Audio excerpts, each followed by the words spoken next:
Now, I do want to touch on the interview that Conor gave in the cage afterwards, because you think back to the other leg breaks that we've had. Like I said earlier, you've got Corey Hill, Anderson Silva, Chris Weidman.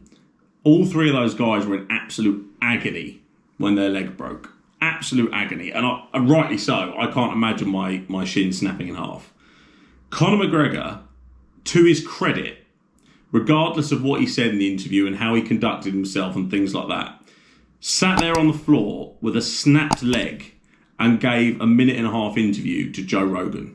And not only gave the interview to Joe Rogan, continued to bash Poirier's wife, and say derogatory things to him with a leg severed in two. Now, that in itself is a skill. I'm impressed. I'm not even mad at him. To sit there with a leg in two bits. Can you see how mental that is? First of all, I question why the UFC even interviewed him. I don't know if that was Joe's decision or the truck, or Conor said that he wanted to be interviewed. But fair play to Conor for sitting there with a leg in two different pieces and give a full functioning, coherent interview. And not only that, a pretty good one as far as his career goes, just disparaging Dustin Poirier and saying that he'll meet him in the car park afterwards to finish the fight, even though he probably can't stand up.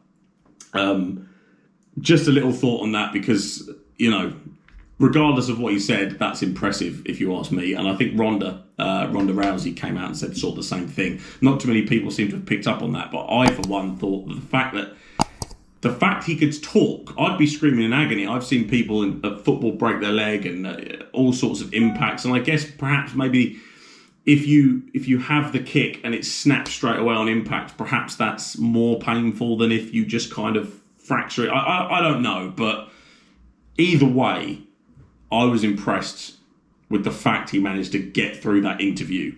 I don't know about you, but regardless of the content, I was a fan.